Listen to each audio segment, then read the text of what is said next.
Bienvenue sur la toile, bienvenue à vous les curieux de tout poil, amateurs de comic books décalés, pépites oubliées, ce petit format court est pour vous. On retourne aujourd'hui au cœur des années 90, à une époque pas si lointaine, où l'audace avait encore droit de cité, où les grosses compagnies tendaient parfois les clés de la maison à certains créateurs pour tenter d'inventer les héros de demain, et où on laissait assez volontiers ces auteurs tenter des choses en espérant que ça morde. Comme disait Garcimore, des fois ça marche pas, et dans le cas de Vext, qui nous intéresse aujourd'hui,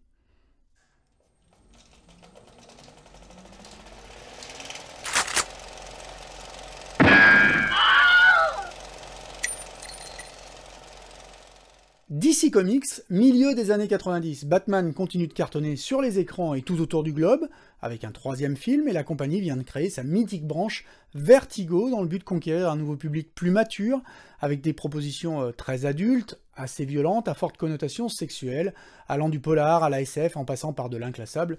Tout simplement, c'est une époque courageuse, où l'impertinence a le vent en poupe, et au cours de laquelle certains auteurs commencent à faire parler d'eux, quelques nouvelles plumes, parmi lesquels Grant Morrison ou Neil Gaiman, dont les noms se retrouvent alors adossés à ceux de scénaristes à la notoriété plus affirmée comme Alan Moore. Mais l'audace ne se cantonne pas qu'à ce genre de propositions alternatives, pas plus qu'elle ne reste enfermée dans les locaux de Vertigo, et cette nouvelle vague contamine aussi le comics mainstream. On assiste alors chez DC à un déferlement de titres moins formatés que ceux des héros en lycra et slip apparent. On voit fleurir sur les listings de la maison mère des ovnis comme le Hitman, de Garth Ennis et John McCree en 93, ou le Resurrection Man de Andy Lanning et Dan Abnett en 97. Ça, ce sont les plus chanceux. Hitman, c'est une série hallucinante, complètement autre, semi-parodique, ultra-violente, qui durera plus de 60 numéros. Dans ce genre de proposition, c'est un exploit. Le Resurrection Man, lui, rendra les armes au bout de 27 numéros, ce qui n'est pas mal non plus par rapport à tout un tas d'autres tentatives tout aussi originales qui ne recueilleront malheureusement pas les faveurs du public. Parmi elles, entre autres, Aztec, un super-héros, vous l'aurez deviné, Aztec, qui ne séduira pas les foules, malgré les noms au générique de Grant Morrison et de Mark Millar, et malgré le fait également qu'on a essayé de pousser ce personnage au max en le faisant apparaître dans les pages de la Justice League. La série durera au final à peine une dizaine de numéros. On aura une pensée émue aussi pour Major Bummer, la création du duo John Arcudi et Doug Mahnke, qui espéraient sans doute réitérer leur succès sur The Mask, avec cette histoire d'étudiants extraterrestres qui, pour leur projet de fin d'études, veulent créer un super-héros. Malheureusement pour eux, les super-pouvoirs dont ils veulent gratifier un jeune avocat brillant et humaniste vont profiter à un jeune branleur du nom de Lou, qui veut juste qu'on lui foute la paix et qui n'aspire à rien d'autre qu'à glandouiller dans son coin. C'est une série qui a beaucoup marqué mon frangin, et dans le genre trip décalé et grand what the fuck, Major Bummer remporte la palme, du moins pour 15 petits numéros, avant de tirer sa révérence en 98, la même année que l'excellente série Chase, du duo Don Johnson et G.H. Williams. Chase, c'était une série beaucoup plus incorporée à l'univers d'ici tel qu'on le connaît, puisque le personnage principal de ce titre, qui n'aura duré qu'une petite dizaine de numéros, est une agente chargée de neutraliser les méta-humains représentant un danger pour la sécurité nationale. On y croisait, dans mon souvenir, Batman et le Martian Manhunter. Le point commun de tous ces titres, ils sont vraiment bons, en dehors des normes, ne répondent à aucun cahier des charges, et tentaient à leur niveau une approche nouvelle dans le milieu aseptisé des comics américains. Certains de ces héros ont même essayé vaille que vaille d'exister à nouveau. On a par exemple recroisé Cameron Chase à l'occasion des reboots New 52 ou du récent DC Rebirth. En revanche, aucune nouvelle depuis le début des années 2000 de Vext, la plus malheureuse mais la plus méritante selon moi de toute cette vague de séries et celle qui nous intéresse aujourd'hui. Vext, c'est une poésie en forme de bande dessinée où le fond rejoint la forme dans une sorte d'allégorie tragicomique, et vous allez vite comprendre pourquoi je vous dis ça. Vext, c'est un dieu, un vrai dieu, puisqu'il est le saint patron de la malchance et des imprévus. En gros, c'est le dieu du manque de bol. Plus jeune, Vext a visité le jardin d'Éden et provoqué la chute de l'homme, tout comme il a causé le naufrage du Titanic. C'est donc pas la faute à pas de chance, c'est la faute à Vext. Vext fait partie d'un panthéon, du royaume des dieux, dans lequel il vit paisiblement jusqu'à ce que ce royaume soit tout simplement effacé, puisque les dieux qu'il peuple ne comptent plus assez de fidèles. C'est le début de la série, qui commence dans une file d'attente, dans laquelle des milliers de divinités se pressent pour rejoindre leur nouveau monde d'affectation. C'est aussi le début des embrouilles pour ce personnage qui va passer 27 ans à aller d'administration en administration à la suite d'un formulaire qui s'est égaré, avant d'être envoyé finalement sur un monde au hasard, chez nous, sur Terre. Notre dieu du pas de bol va donc se retrouver à emménager dans un quartier populaire de Delta City, dans un vieil immeuble tout pourri, tenu par un bailleur dur de la feuille. Là, il va essayer aussi bien que mal de s'intégrer à notre monde, aidé en cela par sa sympathique voisine Colin McBride, et c'est le point de départ de cette série, semblable à nul autre. Vexed, c'est une idée qu'on doit à Keith Giffen, dessinateur et scénariste, mais qui n'officie qu'à l'écriture sur ce projet, puisque Mike McCone se chargera des dessins sur les 6 épisodes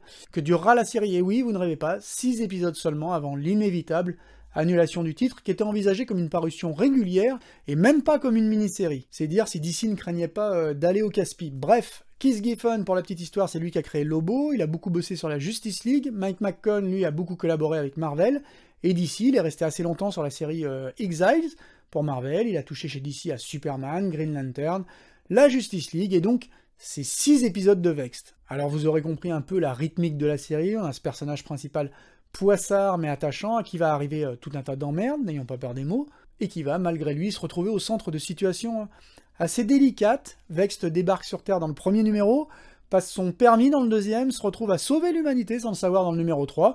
Ben ouais, il va aller manger son premier burger, et ingurgite sans le savoir un virus élaboré pour contaminer la planète, sauf que les anticorps d'un dieu, c'est pas une mince affaire, c'est un épisode extraordinaire. Vexed reçoit aussi la visite de Paramour, la déesse des relations amoureuses qui partent en couille. Enfin bref, il n'a pas la vie facile, et tout ça tandis qu'au même moment, un aventurier archéologue tendance imbécile, flanqué de ses 2 associés Samantha et Louisa, cherche à s'approprier la puissance de l'un de ces dieux oubliés de l'humanité, et il réussit son coup, hein. Sauf qu'il capture l'essence du dieu des flatulences inconvenantes, et je n'invente rien. Alors, vous vous direz peut-être comme ça a l'air complètement con, et vous n'aurez pas forcément tort, mais Vexed reste aujourd'hui encore comme un comics attachant, certes décalé, mais au final très humain. Je vous ai parlé de fond et de forme, mais Vexed c'est une série qui parle du dieu du pas de chance, envisagée comme une parution régulière et stoppée brutalement après 6 numéros seulement, et sur cette couverture mythique, sur laquelle on nous précise qu'il affronte le seul ennemi contre lequel il ne peut rien, des mauvaises ventes, avouez que c'est presque poétique. Surtout quand on prend le courrier des lecteurs de ce dernier numéro, l'éditeur du titre y revient avec beaucoup d'humour sur cette courte aventure, et précise que Keith Giffen a tellement bien écrit ce personnage que sa malchance a été jusqu'à contaminer sa parution en elle-même, mais le plus marrant, ce sont les missives elles-mêmes, dans lesquelles la plupart des lecteurs du titre pronostiquent l'arrêt de la série après quelques numéros. On lui donne alors moins d'1 an, trop en dehors des clous, trop en marge, basé sur un concept difficile à vendre. L'histoire leur a donné raison, qui pouvait croire légitimement qu'une série comme Vexed allait durer au-delà d'une poignée d'épisodes. Pas grand monde apparemment, et puis Major Bummer était passé par là, et c'est bien dommage parce qu'en l'état, Vexed est une série qui tient très bien la route, et je pourrais facilement imaginer ce concept développé aujourd'hui pour Netflix ou Prime, ça cartonnerait je pense. D'ailleurs la construction même des planches de la série fait très sitcom, avec pas mal de vignettes qui se répètent pour accentuer l'importance des lignes de dialogue. C'est un rôle qui irait très bien à Jim Carrey, ce mec maussade, un peu maladroit, perdu, crédule et naïf, sur qui le sort s'acharne en permanence, mais qui essaye malgré tout de trouver sa place,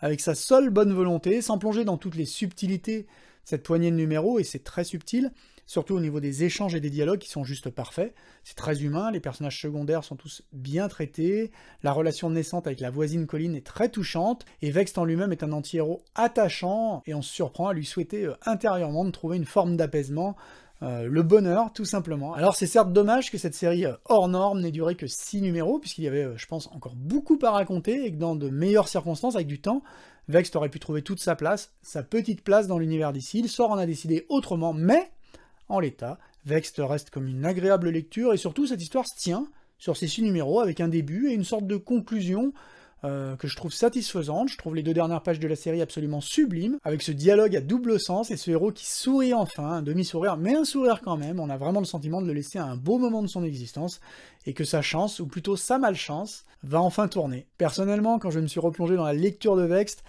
j'ai mis un peu de temps avant d'être happé à nouveau, c'était pas comme dans mon souvenir, j'ai compris pourquoi la série n'avait pas cartonné immédiatement, et puis, au fil des pages, je me suis retrouvé à nouveau séduit par les mésaventures de ce héros pas comme les autres, un dieu finalement, tout ce qu'il y a d'humain. Voilà, vous comprendrez donc que c'est une lecture que je vous recommande chaudement. Je suis personnellement très heureux de posséder dans ma collection ces quelques 6 numéros. Bien entendu, c'est jamais sorti en paperback, donc pas de recueil disponible. Vexed n'a pas le côté culte de Major Bummer, qui a eu droit, lui, à son intégrale en TPB, pas de version française non plus, donc si vous voulez jeter un œil sur cette BD, il vous faudra essayer de choper ça dans des boutiques de comics en VO, ces 6 numéros qui vous seront sans doute proposés pour une bouchée de pain, probablement la plupart du temps en pack intégral, mais ça vaut largement les quelques deniers qu'il vous en coûtera. Et si vous avez comme moi une belle collecte de bandes dessinées et que vous voulez y rajouter une petite pépite, que vous relirez de temps en temps, pour vous donner un peu de baume au cœur, n'hésitez pas à miser sur Vext. C'est donc tout pour aujourd'hui, j'espère que cette émission vous aura plu, qu'elle vous aura donné envie d'aller jeter un œil curieux à quelques séries oubliées des années 90. Je vous le répète, le point commun de tous les titres évoqués dans cette émission, c'est qu'ils sont vraiment sympas, et qu'ils méritent largement le détour. On referme donc sur ces bonnes paroles cette courte émission. Comme toujours, petits pouces, commentaires sont les bienvenus, et on se retrouve bientôt pour une nouvelle diffusion. D'ici là, portez-vous bien, éclatez-vous, soyez curieux, et moi je vous dis à la prochaine, sur cette même chaîne. Ciao!